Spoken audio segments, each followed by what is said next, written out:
আমার মেয়ে ছোট 6-7 বছর, 30টা রোজা সব রাখছে, একদিন উঠাই নেয়, চিল্লাইয়া না খাই সারাদিন। ও জ্বর, বলছি উঠা লাগবে না, না উঠবেই।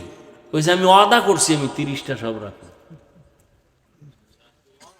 এখন পর্যন্ত কোরআনের সবকও নেয় নাই, আমপারা পড়ে।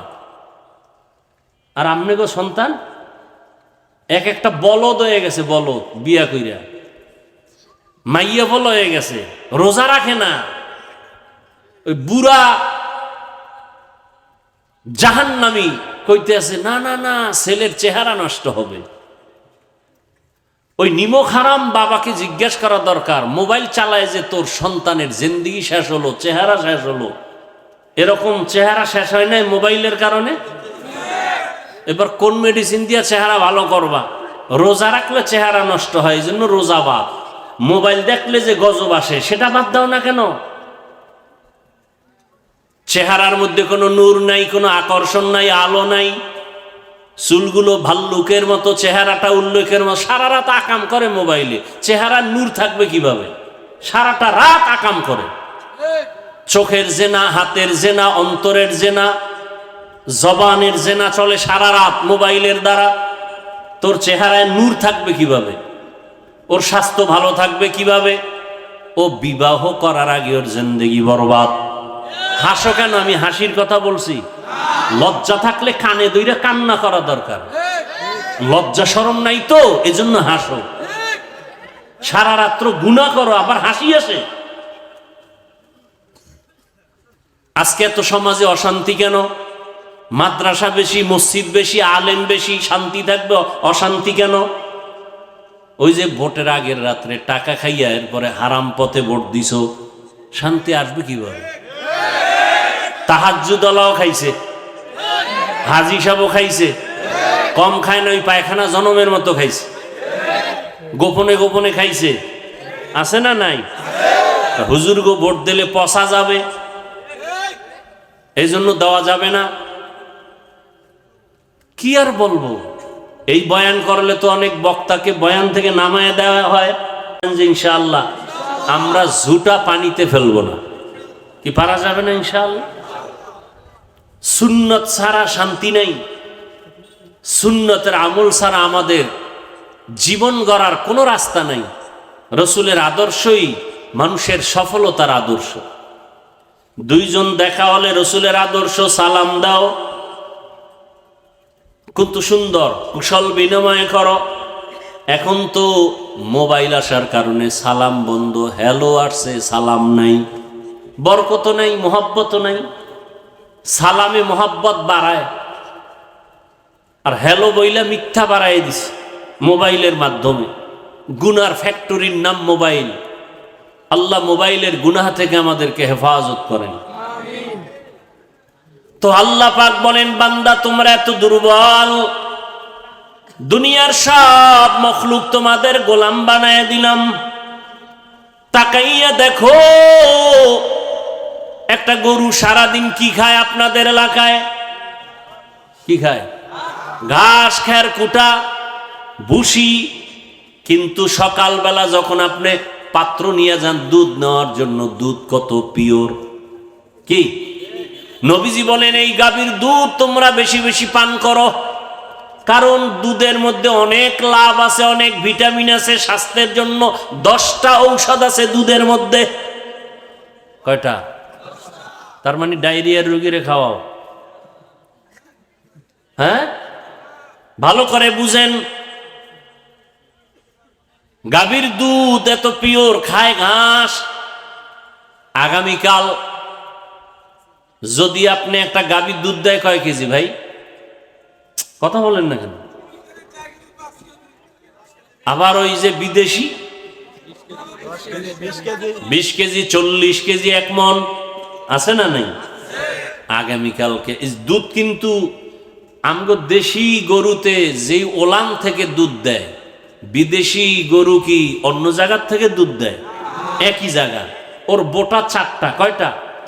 কথা বলেন না কেন? আগামীকালকে ওই দুধ না টেনে ওই ওলানটা কেটে ফেলবেন, কেটে এরপর বালতিটা ধরবেন, বুঝে থাকলে বলেন তো কত কেজি আসবে 20 কেজি দুধওয়ালার গাই থেকে? 1 ফোঁটা আসবে? 1 কোটি টাকা দিব যদি 1 ফোঁটা দুধ আসবে? তো 20 কেজি দুধ গেল কই? ভিতরে আছে। তো গরু জবাই করে বের করো 1 ফোঁটা। গরু জবাই করলে যেই গরু 20 কেজি দুধ দেয়, কালকে গরুটাকে আপনি দুধ না নিয়ে বলেন যে আমি ভিতরে কোথায় দুধটা জমা, আমি জবাই করে ভিতরটা খুঁজে দেখবো দুধ কোথায় আছে, বের করতে পারবেন? শেষ চালাকি। এত বুদ্ধি লয়ে ঘুরেন, শেষ সব বুদ্ধি। এই যে 20 কেজি দুধ দিল, আপনি না নিয়ে কাইটা দেখেন তো দুধ নেই, গেল কই? ব্যথা মাথায়, কোথায়? ডাক্তার মাথা ব্যথা কয় ক্যাপসুল নেও, হ্যাঁ এলজিন খাও। কি মাথায় দিয়া মাখতে কইছে?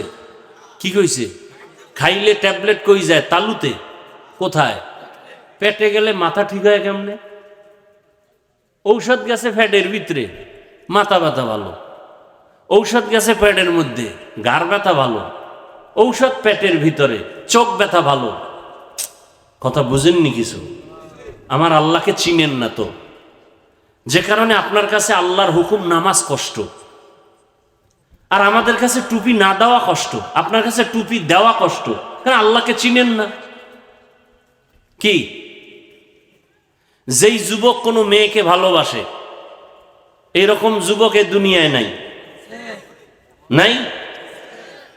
এখন যদি ওকে বলা হয় তোকে প্রেসিডেন্টের মেয়ে এনে দিব, মা বাবা বলবে তোকে, এই তুই গরিবের মেয়েকে ভালোবাসে কেন? তোকে কোটি কোটি টাকার মালিক এর মেয়ে সুন্দরী রূপসী দিব। বলে আমি পেতনি লইয়া থাকবো, আমার ওটা দরকার নেই। বিষয় কি? কি কেমন ভালোবাসা? বলে মা তোমারে ছাইরা দিলাম, তোমার মতো মা চাই না, আমার ওই পেতনি চাই। তোমার মতো বাপ দরকার হয় ছেড়ে দিব, কিন্তু পেতনি ছাড়া যাবে না। কথা কয় না? আমার ওই ভালোবাসার পেতনি। ওই যে প্রবাদ আছে, কয় নদীর জল ঘোলাও ভালো, কুলের মাইয়া কালাও ভালো। যদিও তোমার কাছে মেয়েটা কালো, কিন্তু ভালোবাসার চোখ দিয়া তাকাও, ওর কাছে অনেক ভালো। বেলাল যদিও কালো, কিন্তু মাওলার কাছে অনেক ভালো। কথা কয় না? বেলাল যদিও কালো, কিন্তু মালিকের কাছে অনেক ভালো। যদিও বেলাল 10 জন সাহাবা জান্নাতীদের লিস্টিতে নাম নাই, বেলালের নাম নাই, কিন্তু নবী বলেন আমি মেরাজে গিয়া জান্নাতে বেলালের হাঁটার আওয়াজ পেলাম। দেখছেন নি কারবার? আহ বড় কঠিন হালাত। তাহলে ভালোবাসা, তোমার টুপি মাথায় দিতে বড় কষ্ট লাগে, আর আমি টুপি না দিলে কষ্ট, কারণ আমি আমার মাওলার ভালোবাসায় আছি, রসুলের ভালোবাসায়। তোমার দাড়ি রাখতে কষ্ট, আমার দাড়ি কাটতে কষ্ট। তোমার মসজিদে ঢুকতে কষ্ট, আমার না ঢুকলে কষ্ট। তোমার মোবাইলে গান দেখতে মজা, আমার না দেখলে পারলে মজা। যদি ফেসবুক চালাও, যদি একটা ইউটিউবে বয়ান দেখি দেখি একটা নারীর অ্যাড আসছে, মেজাজ খারাপ হয়ে গেছে, আর মোবাইল চালাবো না। আর তোমার কাছে নারীর চেহারা না দেখলে ফেসবুক আর ভালো লাগে না। ও ভাই, তুমিও মানুষ, আমিও মানুষ। বুঝার কথা বলতেছি, এখানে হাসি তামসার কথা বলতেছি না, বুঝার মতো কিছু কথা বলতেছি। তা তুমি কেমন মানুষ? আহা, ও যুবক বাবা, তোমার আল্লাহ আমার আল্লাহ দুইজন না এক? তোমার নবী আমার নবী, তোমার কাবা আমার কাবা, তোমার কোরআন আমার কোরআন, তোমার হাদিস আমার হাদিস, তোমার কালেমা আমার কালেমা, তোমার ধর্ম আমার ধর্ম। তাহলে তোমার আমার পোশাক কেন এক হবে না? তোমার আমার খানা দানার সিস্টেম কেন এক হবে না? তোমার আমার চলাফেরার ক্ষেত্র কেন এক হবে না? অথচ দুঃখ,